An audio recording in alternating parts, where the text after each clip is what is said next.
More than 1,100 social service agencies statewide are still in limbo as they wait for Illinois lawmakers to pass a budget. Governor Quinn is saying he won't sign off on the 2010 budget without a tax increase to assist those social service groups. But as NCTV17s Elitsa Bizios reports, some groups are already having to close their doors to those in need. Sinks, tubs, and toilets are all scrubbed. July 1st is here, and for residents like 72-year-old James YUILL, state lawmakers can't resolve the budget crisis soon enough. It's a game. You know, these people don't really give a rat's pajamas on whether or not someone goes without care. YUILL's one of millions across the state that rely on social services to live their daily lives.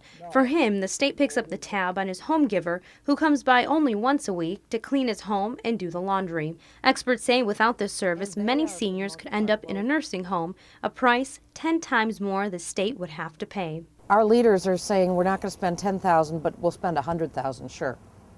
So that math doesn't add up for me. This is a veto stamp. Governor Pat Quinn stomped any lawmakers' hope of passing a budget without his 50% tax proposal this week.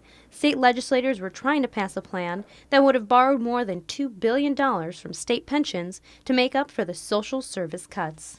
We cannot have a halfway measure that doesn't properly fund the human services of Illinois and make sure that the people of our state have an honest and decent and fair budget. Quinn's been asking for that hike since March to close the state's nearly $10 billion budget shortfall.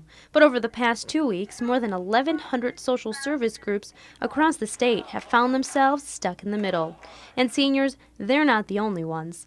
A domestic violence shelter, Mutual Grounds, in neighboring Aurora, closed its emergency center doors this week. In just 2 days, shelter associates say they turned away 15 adults and children.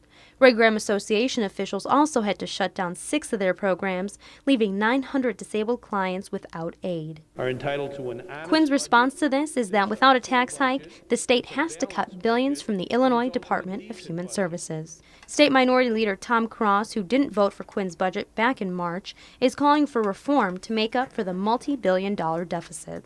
There's a fine balance here between state government functioning properly, but also Illinois families functioning properly.